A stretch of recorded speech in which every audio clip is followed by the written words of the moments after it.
লাগাতার আন্দোলন করে যাচ্ছে পশ্চিম ও সিপাহীজলা জেলা উদ্বাস্তু উন্নয়ন কমিটি। অবশ্য সেই উদ্বাস্তুদের জন্য 2017 সালে পূর্বতন বাম সরকার 931টি ঘরের বরাদ্দ করে। এর মধ্যে জিরানিয়া মহকুমায় 72টি ঘর, উদ্বাস্তুরা মাত্র 32টি ঘর পায়। এর জন্য প্রথম দেয়া হয় 30,000 টাকা করে, কিন্তু আর 1 লক্ষ টাকা এখনো পায়নি তারা। এসব দাবি নিয়ে সর্ব উদ্বাস্তু উন্নয়ন কমিটি শুক্রবার এক প্রতিনিধি দল ডেপুটেশন দেয় পুরাতন আগরতলা ব্লকের ভিডিওর কাছে।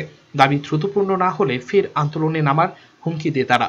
আমরা সর্বদলীয় পশ্চিম জেলা ও সিপাহীজলা উদ্বাস্তু উন্নয়ন কমিটির প্রতিনিধিমূলক ওল্ড আগরতলা ব্লকে আজকে আমরা একটা ডেপুটেশন দিতে এসেছি।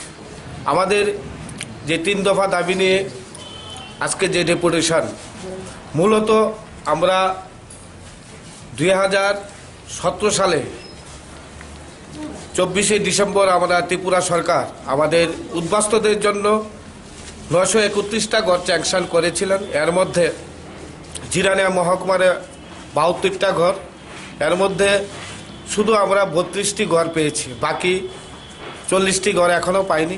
আর যারা 30টা ঘর পেয়েছে, 32টা ঘর, এর মধ্যে শুধু 30,000 টাকা করে ঢুকেছে।